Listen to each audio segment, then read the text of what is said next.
Well, everyone, the Xbox Series S has been out for not quite a year yet, but it feels like it's been here forever, to be honest, and I love this console a lot. It is one of the consoles that I own, and let's go and take a look at it, see if it's still worth your money in 2021. Now, obviously, it's still completely worth it. This is still a device that is still in the rollout phase. Because these things are still kind of hard to get, people are looking at this console like, should we even pick it up? And in that case, I will say yes, it's still worth it. It's one of the best priced consoles in my opinion. And here's the thing, the difference between a Series S and a Series X, there really isn't that crazy big of a difference. If you're just trying to play games that, at a very good scale, if you want all the power in the world, then obviously the Xbox Series X is the best way to go. But the Series S is still a very good console in every single way of the world. Now, in the landscape of gaming right now, I will be completely honest, there is not really a huge push or a huge reason to pick up this console today right now.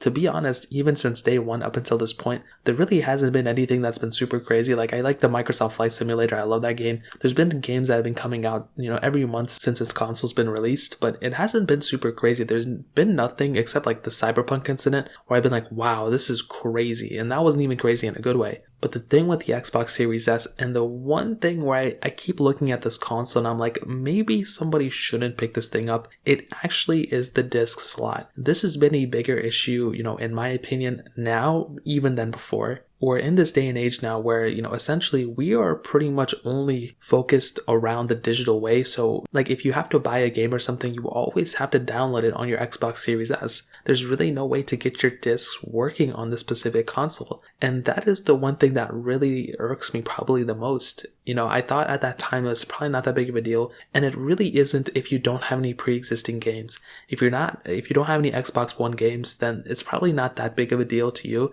But even those of you who don't even have any Xbox One games, maybe you do want to go ahead and one day, maybe not today, but next year or the year after, maybe you want to buy a used game here or there, or buy a collection of used games, because you can always get those for cheaper than just buying one at a time. And you don't have that ability with the Xbox Series S. You pretty much almost always have to buy these games brand new. And that is by far one of my biggest disadvantages with this console. Now, you can always go ahead and expand the storage and take your storage from one Xbox to the other, but with the Xbox Series S, you have to pretty much focus in on the Xbox Series S and X, genre of games. If you're planning on buying brand new, there's a ton of games offered, on the Xbox store for like the Xbox One, but it's still a very annoying thing. And I mentioned this, the first time I bought this Xbox, but since then, I think it's been a bigger issue than before. I've personally bought a lot of used games since then. And again, it's one of those things that is probably more annoying than not. But even then, with that being said, it really isn't a big annoying thing if you're planning on buying this console and saving the money up front, because it is, substantially cheaper than an Xbox Series X. With that money you save, you can buy a couple of games here and there brand new and still save a bunch of money that way. So I think that's totally okay for sure. Now, I will add on top of this, one of the funny things about the Xbox Series X and S that still really bugs me is pretty much the controller. The controller doesn't come with, the extra, battery pack. It only comes with batteries like the Duracell ones or whatever, but it doesn't come with a rechargeable battery, unlike the PlayStation 5 controller. So it's crazy because these things are the same price pretty much, but with the Xbox Series S controller, it doesn't come with a battery pack. It comes with the batteries actually, but it's weird because it has a USB Type-C port, but you have to buy the rechargeable battery separate. So I'm not a fan of that. That's very weird. It's just more time you have to wait, and it's just very annoying. But again, what are we gonna do? There's nothing we can do about it at this point except spend more money and get that extra charging capability. Now, another cool thing about the Series S is that a lot of games can be played at 120 frames per second, which I think is really awesome. As long as your TV supports that kind of thing, then that's a really awesome thing too. And again, it's something that's really cool, and you have that capability with this specific console. But just remember, if your TV does not support, 120 hertz capability, then it's not going to work. You're going to see absolutely no difference.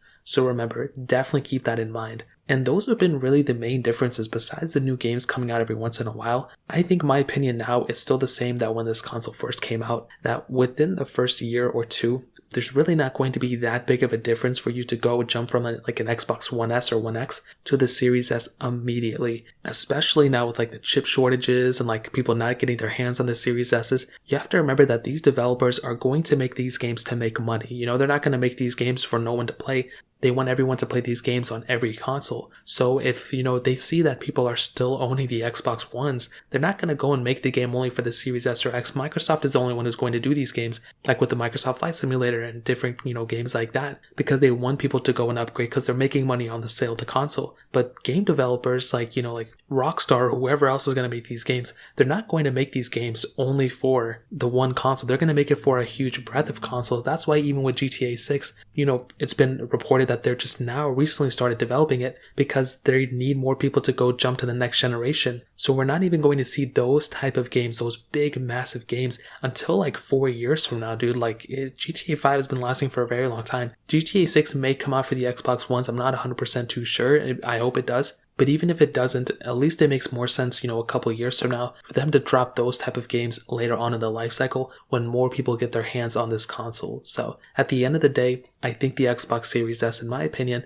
is completely worth it. This is a very good console. There is a ton of capability and there is a ton of power within this small little box. It's a very small console and visually it looks much better than my Xbox Series X. I have a Series X as well.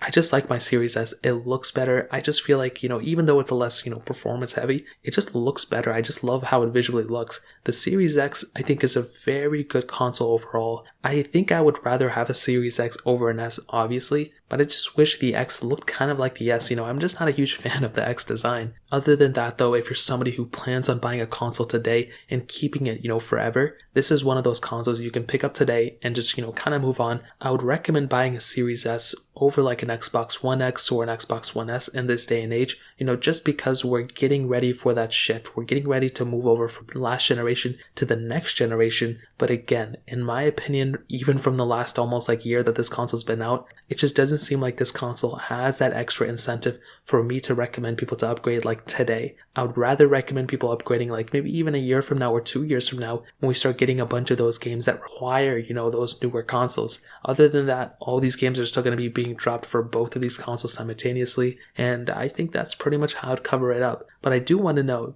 do you guys plan on picking up a Series S? Or those of you who currently own an Xbox Series S, do you currently are you in love with it? I love it a lot, but again, I haven't really seen that big of a jump, especially with the user interface. It really wasn't that crazy big of a difference, if any, from the last generation to this generation. Unlike Sony, the PS4 and the PS5 UI looks pretty different, and I wish Microsoft did it, here too, but again, they didn't, so what are we gonna do? So that pretty much covers it up for the most part.